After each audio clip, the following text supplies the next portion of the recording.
You look like you just seen a corpse. Well, the roads are effed, and something's wrong with the generator. Which generator? All of them. Can't get on the internet! Also, there's a dead body under your porch. Holy! Hello, how's it going? Good, thanks. How are you doing, Josh? Very well, thank you for doing this. No, thanks very much for joining me on Zoom. I would just rewatch the film again just to refresh my memory. It's a blast. I mean, it's got a bit of everything. It's got a bit of comedy, horror, social commentary, a bit of everything. I'm really interested how you got involved, because I know that it wasn't you that actually wrote it. It was Commissioner Wolfner who wrote it based on kind of this PSVR game. Was it something you were aware of? Was it something that you kind of find out about when the script came onto your table? How did it all come about? Yeah, I wasn't aware of the game. This whole thing came about because Matt Miller and Natalie Metzger, who are the producers of over at Vanishing Angle, they produced Thunder Road and actually another werewolf film, The Wolf of Snow Hollow from Jim Cummings. They came to a test screening, the very first test screening of my first film, Scare Me, and had some really awesome notes. And I think that's what inspired them to ask me to throw my hat in the ring as a director for this project, for Werewolves Within, that had come, sort of into the fray as a possible film for them to produce. And I read Misha's script and was blown away. It felt like, very Spielbergian, but also very irreverent in a Coen Brothers kind of Taika Waititi sort of fashion. And I felt a very personal connection to it as well, as a kid who grew up in a small town and a big imagination, running around the woods. And I pitched on it, and the rest is history. Yeah, I mean, it's funny you say that it's very Spielbergian. I was watching Jaws with my son yesterday, and then I rewatched this yesterday. And I was like, wow, there's so much, it shares so much in common. I imagine that was by mistake. No, it was just out of coincidence. But it really does hark back to kind of 80s Spielberg, 70s, 80s Spielberg stuff. Yeah. Yeah, it I grew up watching Jaws, I think, almost as frequently as Saturday morning cartoons. So say what you will about my family. But that was such an integral piece of my childhood, of my love for film. It's a part of me. I mean, my sister and I specifically, we watched not only the first one, but all of them criminally. And I think there's just something about the energy, the kind of cosmic feel that Spielberg sort of delivered on that film that I really love, and that I wanted to, that felt appropriate to bring to Werewolves. But also, I loved John Carpenter growing up. I loved Silver Bullet specifically, and werewolf films from Monster Squad to Late Phases really rattled me as a kid. I told my cinematographer I wanted to kind of match the lensing and aspect ratio of some of those films. Bad Moon specifically. I think Bad Moon is beautiful looking. And so certainly knew I wanted to shoot anamorphic, which isn't, just. Yeah, that's what I was going to say. There's a lot of kind of wide angle. Was that specifically just to kind of mimic old times, or was that something, was it also kind of important to encapsulate all of the kind of the suspects on the screen at the same time? It was both. So, you got an 11, 12 person cast, sometimes, 10 to 12 people on camera at once. So that's sort of integral. And also, it's an homage to those directors. I think it was Carpenter who was like, hey, look, you want to make this film look like it's got twice the budget, shoot on anamorphic. And that was my first kind of imperative. I think we can all agree that it's unsafe outside, and there's safety in numbers. Out of curiosity, who is packing? Well, we're having a good old-fashioned sleepover. With guns, though. With guns, yes. You started shooting literally about a month before the outbreak, no? So it must have been a real bummer to suddenly realize, you're making this film, hopefully, as thinking of big screens and the festivals and things like that. So it must have been kind of a bummer to realize what was going on. And then did that make you change the way you went about filming the film, thinking about how it would release afterwards? Well, Ubisoft certainly wanted to make the kind of biggest, blockbuster we could within our modest means. And the pandemic was out of sight, out of mind.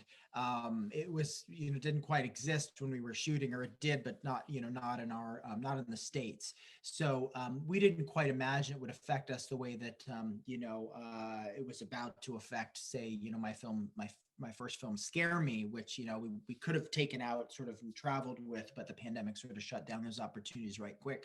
But we're now in a situation where, the cinema's back, and 2/3 of the country is sort of, getting vaccinated or close to it, at least their first shot. And so we're hopeful anyway that people will start to feel comfortable enough to go to the cinemas, because it is certainly a movie meant to be enjoyed on the big screen or at a drive-in at the very least. To that degree, an homage to the sort of sweeping genre films that I grew up on.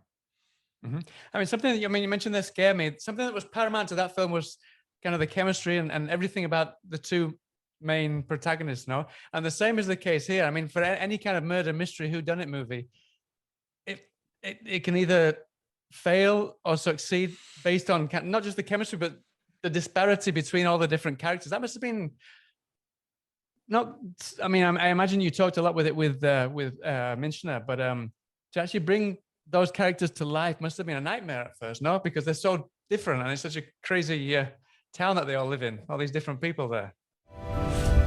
Everything here is a little questionable. Ranger! The people. The weather. Everything.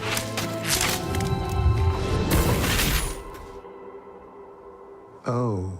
Me as a director, I had to sort of speak to them each individually, communicate the vision. The vision is that we all live in this sort of world. I want to kind of create Fargo by way of an Amblin movie. There's your comp, right? So it's not Scooby-Doo. It's not, cartoonish. We're not, it's not a farce. These are real emotional stakes that we're all playing. The people are really dying. They're really getting injured. But within that context, people, as we've seen all over the world and in many circumstances, especially in the past year and change, can become like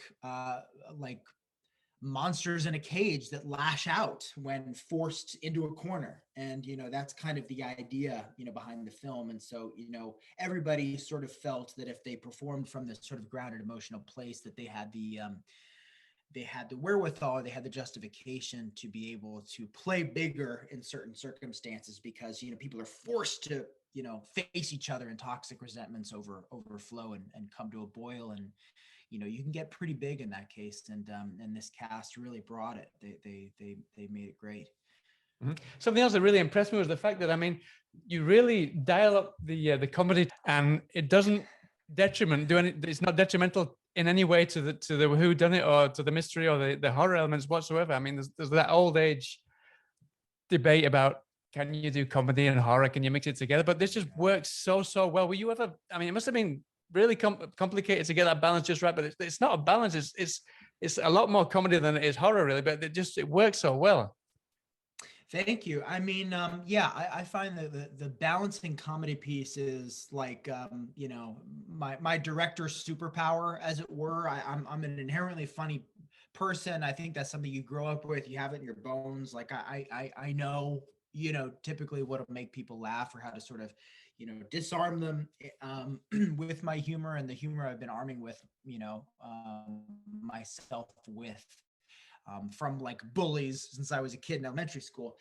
The scares are another thing. And that is truly like, there is a chemistry, there's a formula, there's an art to the scares, and something that as a horror film fan first, I do understand, and I do feel like I have a pretty good sense of dread, but it's something that I'm pretty addicted to kind of, to cracking, to figuring out this sort of, the best way to create them, while also, making people genuinely laugh if I can every once in a while. And I feel like there are, even Spielberg can do that. I think there's a buoyancy to some of his films, but you look at a film like Jaws, you're laughing at the sailor song, and then, you're terrified that we're going to sink and be, taken out by this creature of the deep. Mm-hmm. The same also with the characters are all so wacky, but at the same time, we can really, I don't know, we can empathize with them, and they just feel so grounded. That must have been another challenge in itself, no?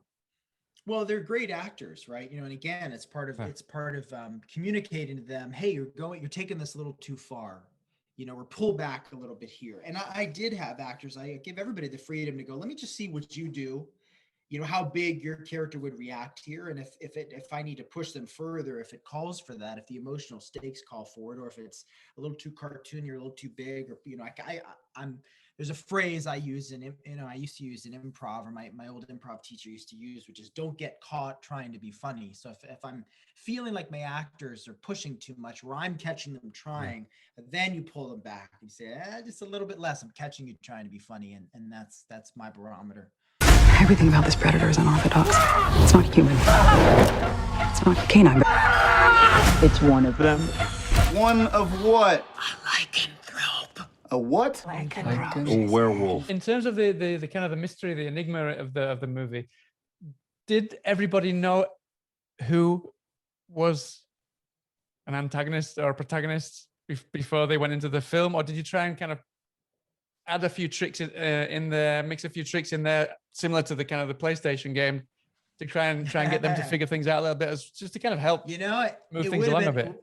Would have been pretty rad to do what they did with Scream, and only print and the Scream pages. too. I think they did that, yeah. Right, yeah. Only print the confidential pages for the actors, but no, everybody knew kind of from the get-go, and that was the kind of cool thing as we went was telling the werewolf not to let themselves, not to give themselves away, and that was, and also making sure that everybody sort of had their sinister Agatha Christie moment, that everybody, was sort of showing in that kind of Ready or Not sort of way. It's like, oh wait, no, they could really be bad news. And in some cases, characters are truly bad news, truly villainous, or have truly what, we might perceive to be villainous intentions.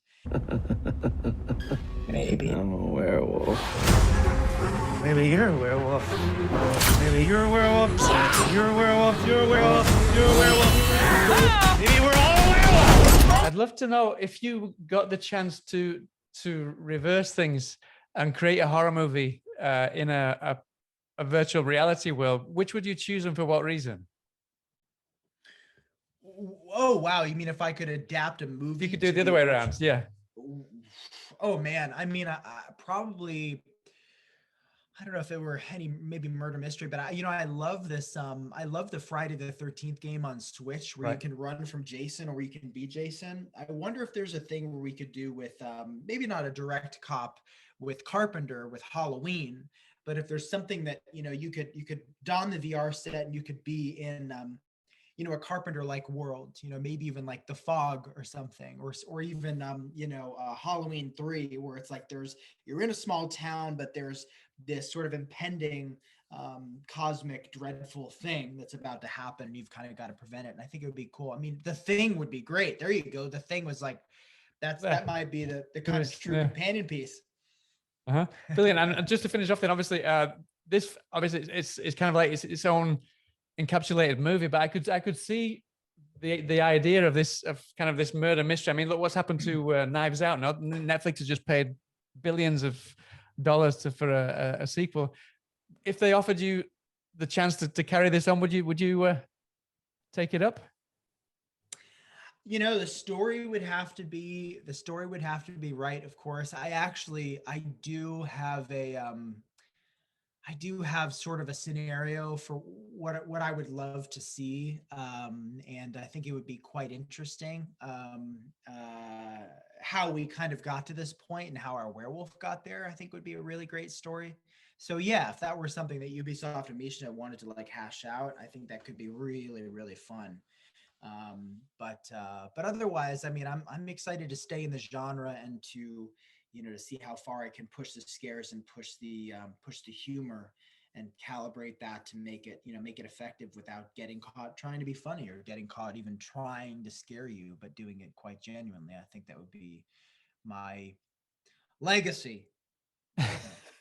Brilliant. Well, thanks so much for your time, Josh. I really appreciate it. I wish you the best of luck with the film. I'm sure it's going to go down really, really well. And I hope to speak to you about another part of your legacy sometime in the future. Same to you, Howard. Me too. All right. Me too. All the best. Take care then. Cheers All the then. best. Bye Thank now. You know, we're probably just gonna head out. This is We're just pull it. You're fine. We got it on our own. Just hey, you go ahead, please. Don't spare me. Oh, please don't. Oh, please! Please don't bother the Spare lock. me. You think I Oh couldn't my do that goodness.